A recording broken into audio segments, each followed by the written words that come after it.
Dennis, why don't we get started?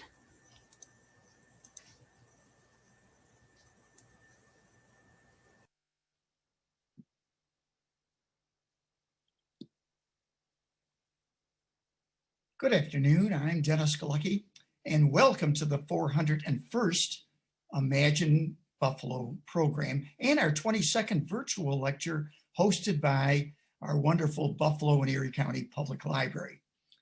Thank you so much for joining us today. This program is created by the Center for the Study of Art and Architecture, History and Nature, and ImagineLifelongLearning.com. Now, we're going to start with our speakers shortly, but first, a little housekeeping. Everyone watching will be muted during our speakers presentation, which will last about 15 minutes or so. We will have time for questions at the end. So if you do have a question, please type it into the chat box and we'll get to as many as we can. This program is being recorded. You'll be able to watch it again later on the library's Facebook and YouTube channels. Those links can be found at the homepage for the Buffalo and Erie County Public Library. As a reminder, we'll be here on Zoom every Tuesday at 12:30 with the same link and the great lineup of local speakers. Now, today is the fourth Tuesday of the month, where we focus on nature and science with the theme of Imagine a Healthy, Wealthy, and Sustainable Community. Therefore, imagine place-based lifelong learning. Our featured speaker is Jay Burney. Jay is the Special Projects Director of the Pollinator Conservation Association, a founder of our Outer Harbor Coalition, and the U.S. Chair of the Birds on the Niagara International Birding Festival, which finished its third year over Valentine's Day weekend with a virtual event.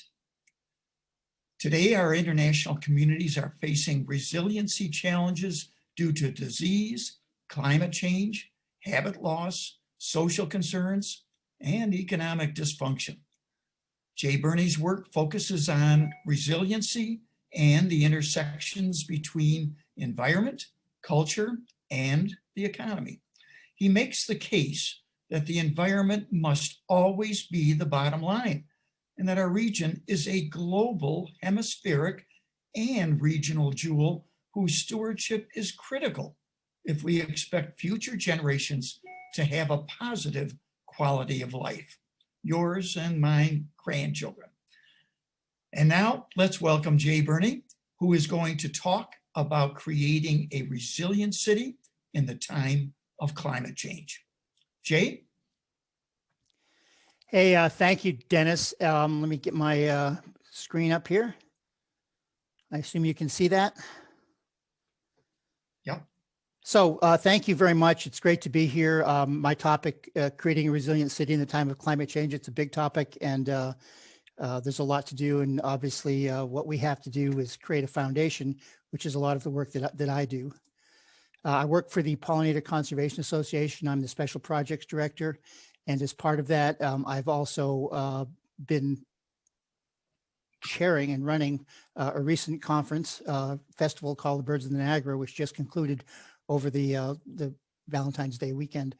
The purpose of both of these is to do advocacy, education, promote appropriate economic development, conservation, and resiliency. Now I can't get my screen to go when you know it. All right, there we go. So we're going to talk a little bit about climate change today, and I've got a lot to say about everything I talked about is infused with the subtext of climate change. It's here, it's going to affect us for generations and centuries. And how do our resiliency strategies influence this as citizens, as businesses, and as institutions? And if you have any challenges to what I'm saying or question about what I'm saying, let's hold that to the question and answer period. So we're going to be talking about learning resiliency, because that's kind of what we all have to do.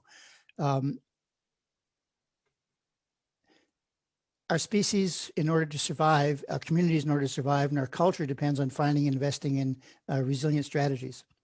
That involves something called sustainability, which is the old-fashioned word of saying resiliency, which is a link between environment, culture, and economy, and how those sectors interact with, in my opinion, more than my opinion, science shows that the environment has to be the bottom line. Nature, biodiversity, if we do this right, we can have a survivable and thrivable future. Survivable is important, got to get there first. So that's just an old-fashioned way of looking at those sustainability, resiliency links, economy, society, and environment underlying all of it. So learning resiliency is about advocacy, education, science, consulting, design, planning. This is the kind of work that I do.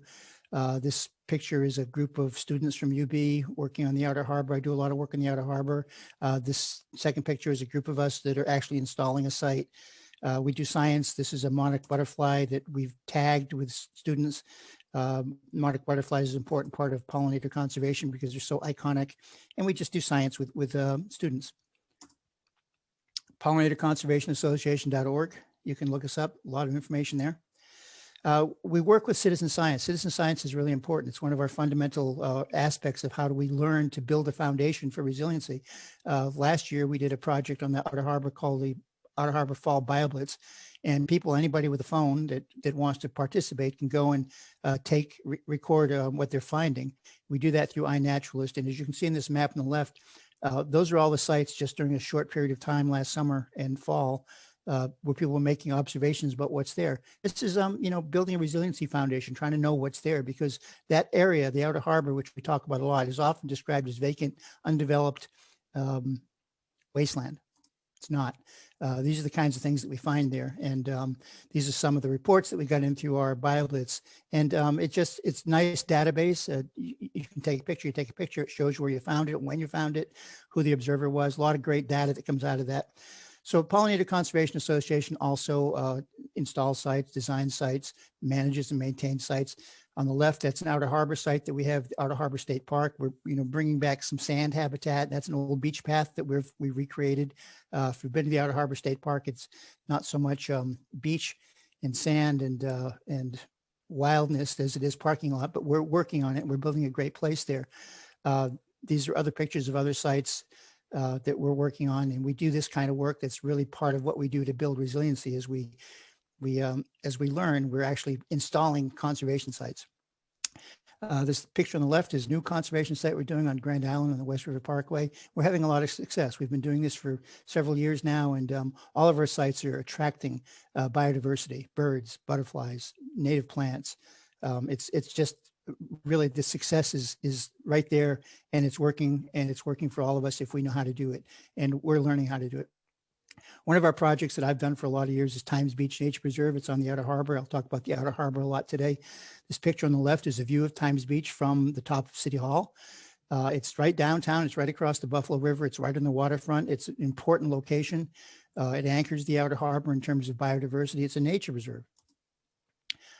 These are just some shots of this beautiful downtown place, full of nature, full of birds, full of fish, full of insects, good insects. And just a great place to look at the sky and look at nature and go out and relax and hike.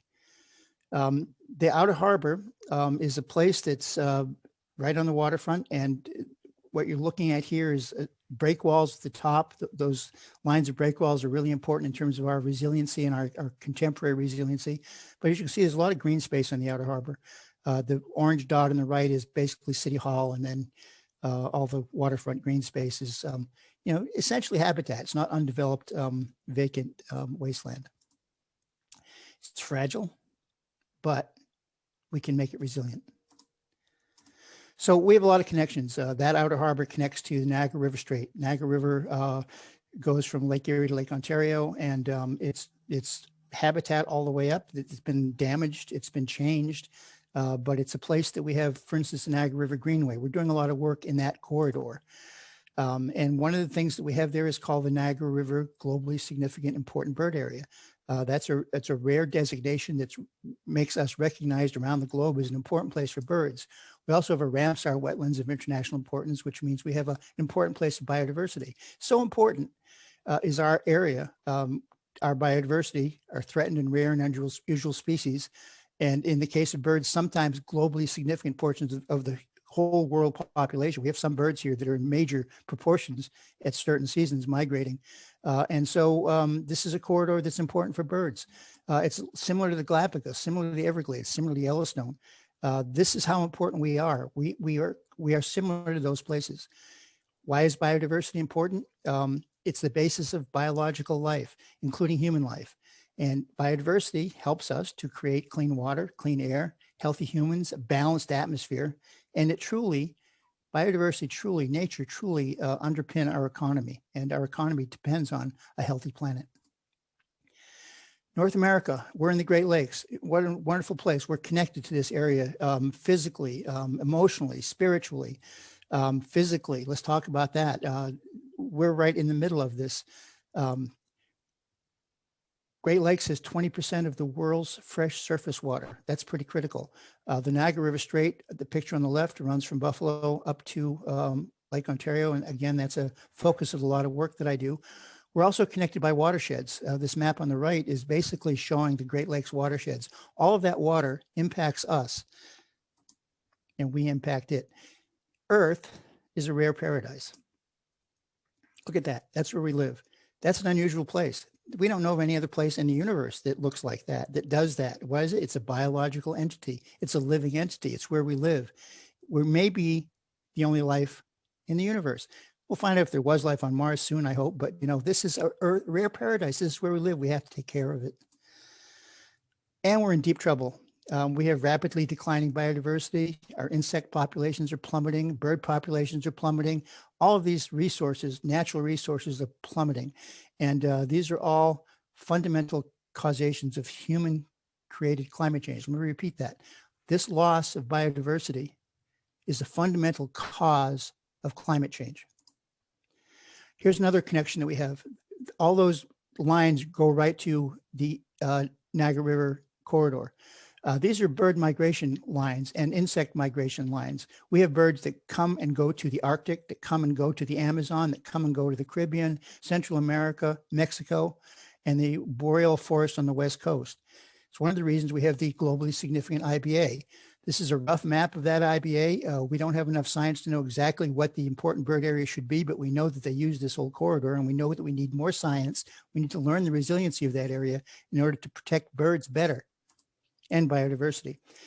Bird in the top left, snowy owl, is an Arctic bird. It comes here in the wintertime seeking habitat. The birds in the center top, these are barn swallows. They nest here, they breed here, they create babies here, and they go to the Amazon in the winter.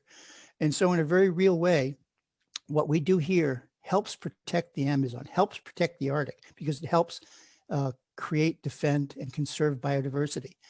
All of these animals that you see in these pictures we have here, including the monarch butterflies, which come here in droves during their migration. They stop at Times Beach and probably in your backyard. They need habitat in order to survive. So we need to find out how to preserve, protect, and conserve vanishing habitat. And that's part of the job. That's part of the job of learning resiliency. The Niagara River in the winter is a really neat time. That's why we did the Birds on Niagara Festival. We've done it 3 years. It's an international festival. It's the only international bird festival in North America. We have incredible birds here that are migrating, that are wintering, and hundreds of thousands of birds in the Niagara River in the wintertime. And it's an ornithological event. They're all, many of them in breeding plumage. So we're glad to have them courting and doing that. So we have a Valentine's Day theme. And it's also an economic development tool because we can build tourism, ecotourism, which is a huge industry, and invest in conservation in order to build that. Late winter, empty hotel rooms time of the year, we can bring lots of people. This year, our virtual festival, we had over 100,000 people that tuned into us. That's a lot of great international partners. It's an international festival. That's unusual and rare, but we have great partners on both sides of the border to do this festival. So I'm going to run through this very quickly, the last part of this. So here's some of the issues that we have. This is a picture of the break wall from LaSalle Park. That break wall, if you look at it closely, you can see it's got a lot of damage to it. That damage was done not too long ago by some storms that are climate change related. This picture on the left is a plan by the group called the Congress for New Urbanism several years ago to take the outer harbor, that green space, and turn it into a new sprawling community. This is a project on the bottom that came up during that process, and same project here. Times Beach would have been surrounded by condos, private development on this public land. Developers and development agencies, including the Erie Canal Harbor Development Agency, which runs this area, think of this area as an undeveloped wasteland. A lot of people got upset. We got upset. We did protests. We had public meetings. We formed our Outer Harbor Coalition to talk about resiliency and talking about doing something other than expensive privatization and sprawl on the Outer Harbor. And a lot of public meetings. A lot of you came to those public meetings, and it's not a wasteland out there. It's critical habitat. It's public space. Keep the Outer Harbor green. If you're going to do development, do appropriate development. We can talk about what that is. We worked on projects like what's the cultural landscape? Can we create a park out there, which we want to do? And again, this map on the top right shows the Outer Harbor and shows its vulnerability.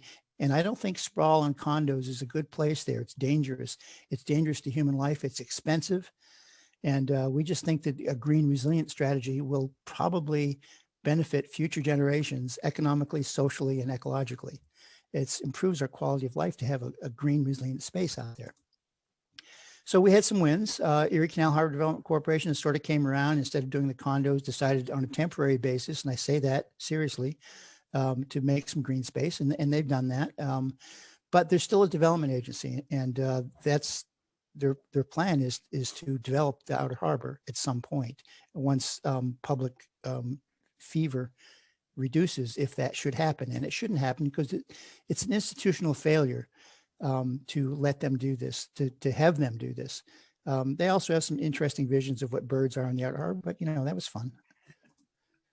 So in Halloween of 2019, we had record high water in the Great Lakes and Lake Erie, hurricane force winds, a gigantic SAAHN happened, and it hit the Outer Harbor.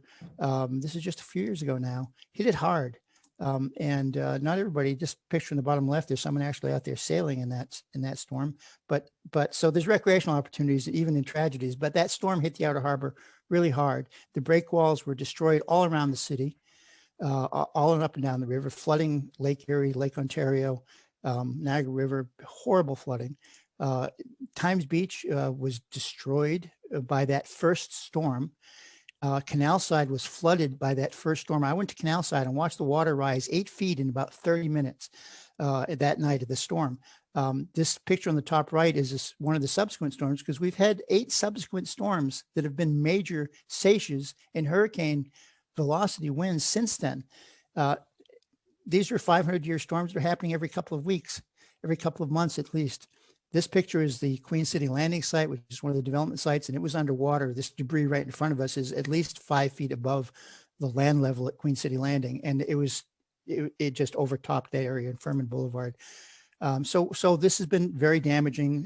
We have an issue. We have a problem. We have to make a more creative, resilient shoreline, because we need to figure out how to save lives, because not only is the Outer Harbor threatened, and if people develop out there, they're going to die. If they live out there, they're going to die. If they visit out there, they're going to die in certain storms. We have to figure out how to make it a more resilient area. And that's about all of our coastlines.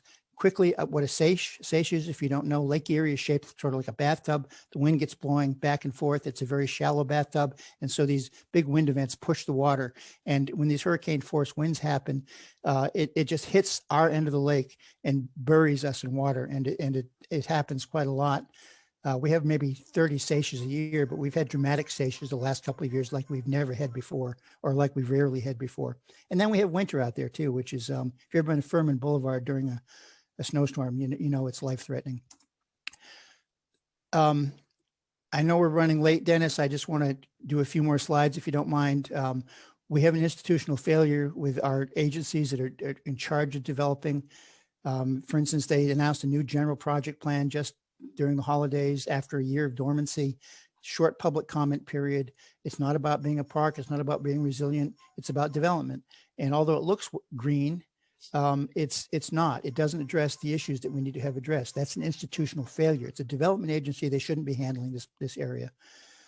So plans call for increased infrastructure. This is parking on some of the green space that's habitat, that's grasslands, rare grasslands. Native plants and birds use it and insects use it. And, you know, this is not a good thing. We'd like to see something like this on the bottom, which is more green space that's designed for resiliency and biodiversity. There's a Restore Mother Nature Act that the governor proposed last year. It didn't work because of the pandemic, but it's a $3 billion act, and we should look at that and look at that kind of money to do the kind of work. We're not, you know, pulling these out of our ears. These are real things that we can create sustainable waterfronts. And the governor even had a plan, the legislator had a plan investing in resilient infrastructure. We can do it. We have to build an institutional foundation in order to do it. And we don't seem to have any leadership. Go through really quickly, just last couple of things. We did end up beating this project for the time being. The developer is no longer proposing this, although that may come up again. Just quickly, part of resiliency is social justice, equity. Without peace, we can have no resiliency. We have to develop a culture that's resilient. It's not just about habitat, but the bottom line is habitat, but it has to be about inclusion. It has to be about equity. It has to be about justice. And I'm glad that we're doing this during Black History Month, because if we don't figure out how to do these things within our culture, if we don't develop a culture of resiliency that involves everyone, it's not going to work. We have to do it. We can do it. And economy, the traditional economic development is about extracting money, and they don't measure things like externalities, like the cost of a forest. If you take down if you log a forest, the value is based on the cost of the lumber. It isn't based on what you take from the environment. You lose a forest, that's billions of dollars. You log a forest, that might be a few $1 million. We don't measure the billions of dollars in costs that society bears with climate change, with health. And so we can talk also about appropriate development. I'm just going to work through this to the end. We had a great project. The Birds in Niagara had some a justice speaker coloring the conservation, because conservation is pretty white, and we need to have minority folks, African-American folks, and he talked to that. You can see his presentation, he's our keynote. And we also had a guy named Tim Beatley, who's a professor that developed the biophilic cities movement. And this is a new way of looking at cities to understand the value of nature and to create cities and urban areas and residents' lives that are integral, that depend on nature. This is how we do it. And he's going to be joining us this next year. We're creating a campaign called the Biophilic Cities Movement, which will address all of the issues that we are talking about. And he's written some great books, Biophilic Cities, Coastal Resiliency, and his most recent book, The Bird Friendly City, which is one of my favorite books because it talks about how you can use cities to help conserve birds. So stay tuned for the Biophilic City campaign. We can do this. We can achieve cultural transformation. We can find a better future. We can survive and we can thrive. Survive, again, that's important, but we can figure out how to do it. We can thrive. We just have to build the foundation and then make it work. And that is my program, Dennis. Sorry if I went a little bit late. Not at all, Jay. That's a great program. Let's see, first of all, if we have any questions. Melissa? Yes. First question, is Jay working with Noel Nuts and his Flutterby Festival? The answer is yes. Noel and I are friends. Noel, that's a great festival. We've been working with him for a couple of years.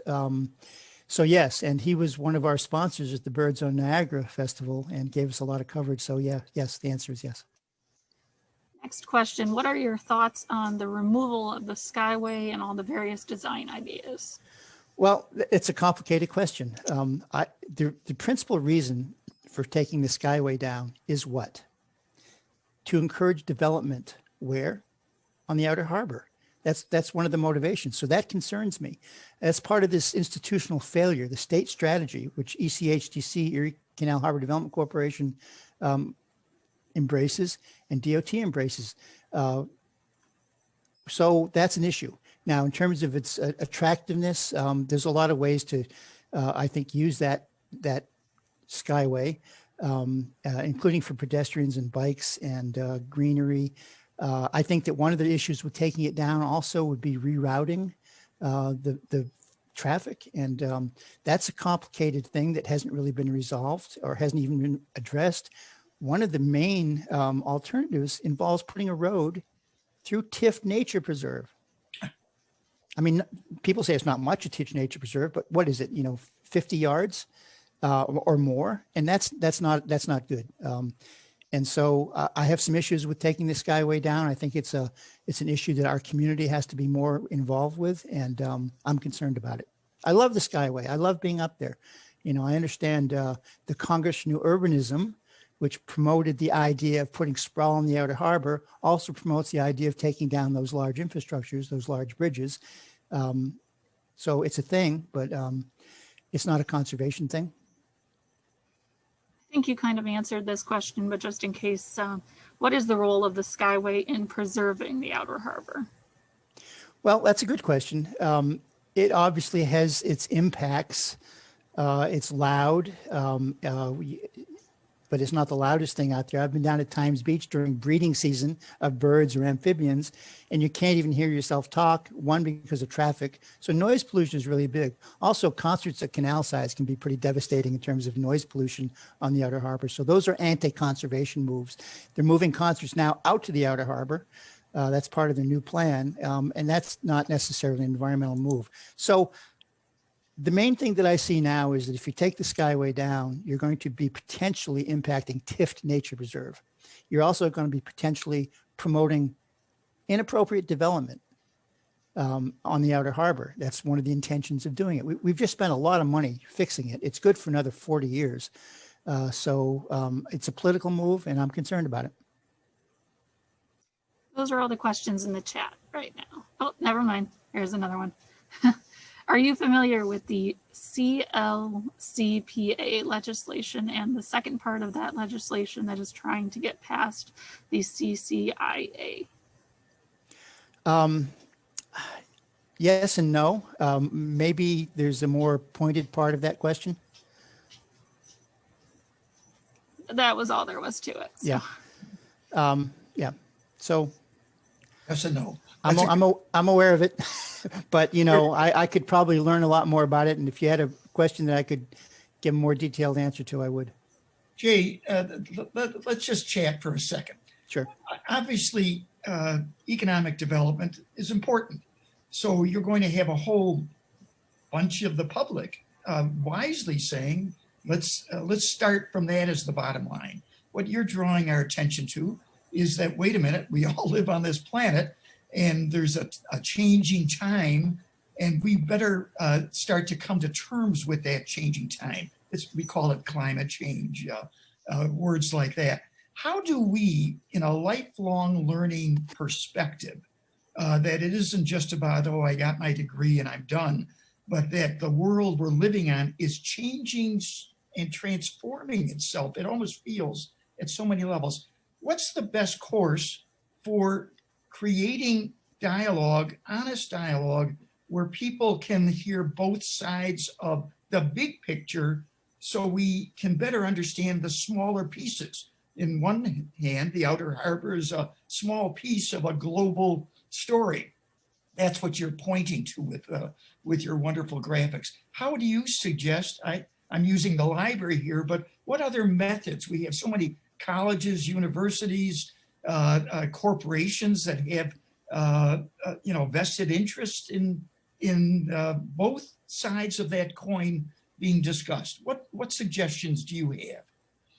Well, I mean, that's a fundamental question. It's so important and it's so hard to answer. But here's the thing. I think the way we conduct our economy in 2021 is really arcane. It's based on things that don't necessarily recognize the value of the environment, for instance, or the value of our culture, for instance.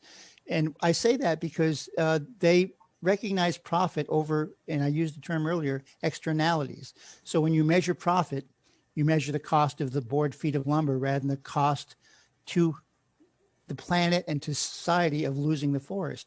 Those are real numbers, and we're paying for them now because climate change is expensive. And climate change is I'm going to say it's a failure of capitalism. It's a failure of other kinds of economies too, but it's a failure It's an institutional failure, and not recognizing those costs, which are borne upon us people who the economy is supposed to benefit, is a mistake. We have health costs affiliated with climate change. We have cultural costs, including wars affiliated with climate change. So anyway, that's one way to think about it, Dennis, is rethink how we measure our economy and how we profit. Another way to think about that is what's the local economy? Local businesses, building a way to do local business, even large businesses, is more important than having a business come up from out of town and take the money, pay the wages, and not give a heck about the community that they're taking it out of. Local businesses have more concern about the people that live here and the quality of life here, and that involves the environment and the cultural culture that we have here, the arts. So those are just some things to think about. And schools, I mean, libraries, these are not unknown things. And I know a lot of people know about it, and we just have to change our institutional mindsets about that. And that's not an easy job, because we're dealing with people who have a lot of money and a lot of power to manipulate us. Good answer. Certainly, we're on the same page. What we'll do at this end with the Imagine series is to continue to have programs that focus on nature, the economy. We're going to have Joan Bozer and friends, I call it, coming up here in April. So we're going to keep having this as a discussion item. That's the least and the best I can offer, folks. Folks, we're going to have Dennis, there are just two comments I just want to throw in here. Linda says, if you are concerned with the economy, we had better protect the earth and stop climate change. The costs to clean up disasters is astronomical already. You can support conservation from an economic perspective. And then David says, seems to me a regenerative design approach is a good start. Is this what Jay is in alignment with? There's a question to you, Jay, that terminology. Oops. Yes, regenerative design is definitely a part of it. And again, the devil's in the details. I like native plants as opposed to other plants that might regenerate themselves, but it's exactly the right thing to be doing if you're an architect or a landscaper, for sure. Well, and it raises a good point. Most cities don't have a school of architecture at a graduate level in its backyard. Perhaps design should be inclusive of nature and landscape design, as well as the outer harbor. How we design our future should be part of maybe a curriculum component, at least, of the School of Architecture.